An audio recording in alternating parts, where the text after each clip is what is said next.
barasaab ku-xigeenka gobolka Sanaag Ismaaciil Cabdi Xasan ayaa daafuray munaasabad lagu shaacinayay bilowga wareegga saddexaad ee ololaha tallaalka cudurka dabaysha ee gobolka Sanaag.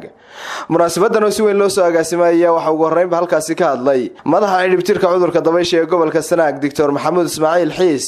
oo faahfaahin ka bixiyay marxaladihii iyo sooyaalkii uu soo maray tallaalka cudurka dabayshu. geeskan oo dhan hatta Puntland ku daro wuxuu aankii ugu horeeyay ee labada dhibcood bixiya waxaana soo mareen marxalad aad u kala gedisan iyo talaalkan soo maray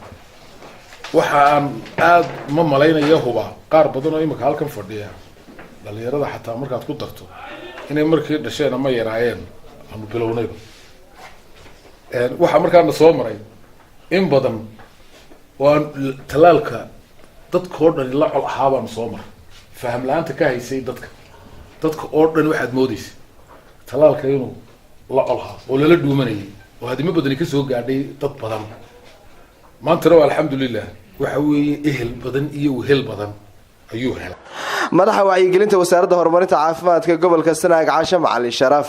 iyo isduwa wasaaradda shaqada iyo arrimaha bulshada gobolka Sanaag Faadimo Xaaji Xasan oo labadoodba halkaasi ka hadlay ayaa ka warramay muhiimadda tallaalka cudurka dabaysha. kambeynka tallaalka waa routiinkii saddexaad ee inoo socday sanad walbana wuu ka dhacaa wadamadan siiba Soomaaliland waxaan leeyahay oo aan xoojinayaa waxa weeyaan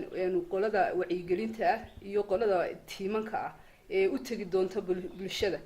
inay xooga saaraan oo hawshii ay hore u hayeen hawl ka badan ay mar walba iyagoo sii dardalgeliyeen wixii hore wax ka cusub.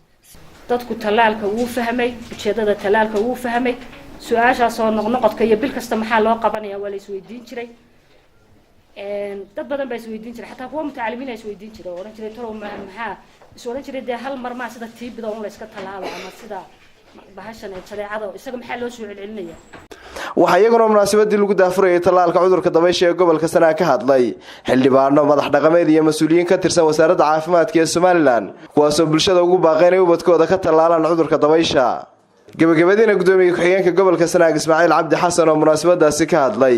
ayaa isaguna dhankiisa bulshada reer Sanaag ugu baaqaynay la shaqeeyaan kooxaha tallaalka ee fulinaya ololaha tallaalka ciribtirka cudurka dabaysha. waxa fiican in carruurta la tallaalo